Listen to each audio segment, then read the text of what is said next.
Okay, next principle. And this, it's going to sound really, really simple and it's going to sound really, really basic. But this next principle is foundational to almost everything else that we're going to talk about here for the coming weeks and the other principles that we're going to be learning about. This is the idea that sovereignty rests in the whole of the people.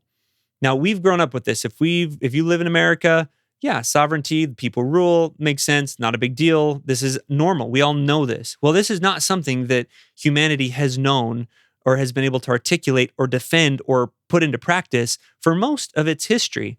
During the time of the American Revolution, the reigning theory was the divine right of kings. And there were some of these thinkers like Blackstone and John Locke who were starting to push back on this idea. But the divine right of kings says that the king is in charge. He is the sovereign. He has ultimate authority and power to rule his people because of who he is, because of the family that he was born into.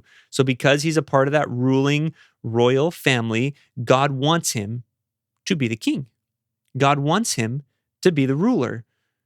He is in charge and has all the power because that's where God put him. And his children, in turn, are divinely appointed to be rulers by virtue of the fact that they're born into this royal line. That's where sovereignty comes from. It comes from your lineage. And so the people don't have any sovereign authority. They're not ultimately in charge. It's this person who got appointed to be the king and the ruler and all of his successors and his family. That was the reigning theory. And if you look back in history at all the kings and all the rulers and go back into Egypt with the Pharaoh, where they thought not only was the Pharaoh divinely appointed, but he was a god incarnate. This idea has been around for a long, long time, and it's kind of been the predominant reigning theory of where authority and power comes from. The founders rejected this and turned it completely on its head. Here's a few quotes from some of our founders about this. Alexander Hamilton said, "The fabric of American empire ought to rest on the solid basis of the consent of the people. The streams of national power ought to flow immediately from that pure original fountain of all legitimate authority." So in other words, all legitimate authority comes from the people, from the consent of the masses. James Madison, "They must be told that the ultimate authority resides in the people alone." And then on January 23rd, 1776, this is a proclamation that was issued by the Commonwealth of Massachusetts. This was about 6 months before America declared its independence.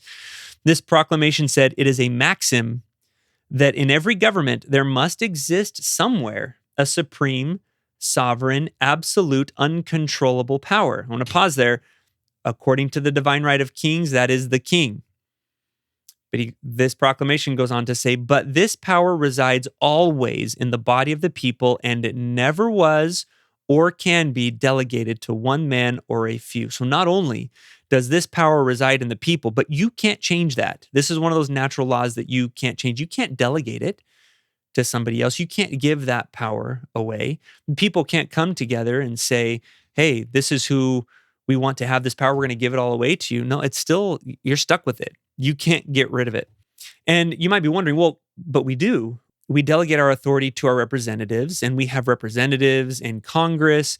The president of the United States is a representative of the people. And so he goes and the legislature and the president, they enact laws and they run the country, and we've delegated that to them. And yes, we've delegated some of the responsibilities to representatives to do that on our behalf, but ultimately we still have the final authority. And that's why we can come back every 2 years in the case of the House of Representatives, or every 6 years in the case of the Senate, or every 4 years in the case of the president.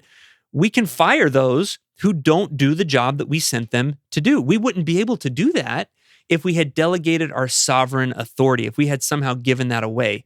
So the fact that they have to come back to us every 2, 4, or 6 years for reinstatement through the election process is an indication of the fact that where does their authority come from? Us. And they don't get to keep using that. They don't get to keep operating on our behalf unless we give them permission to do that for another term, another 2, however many years.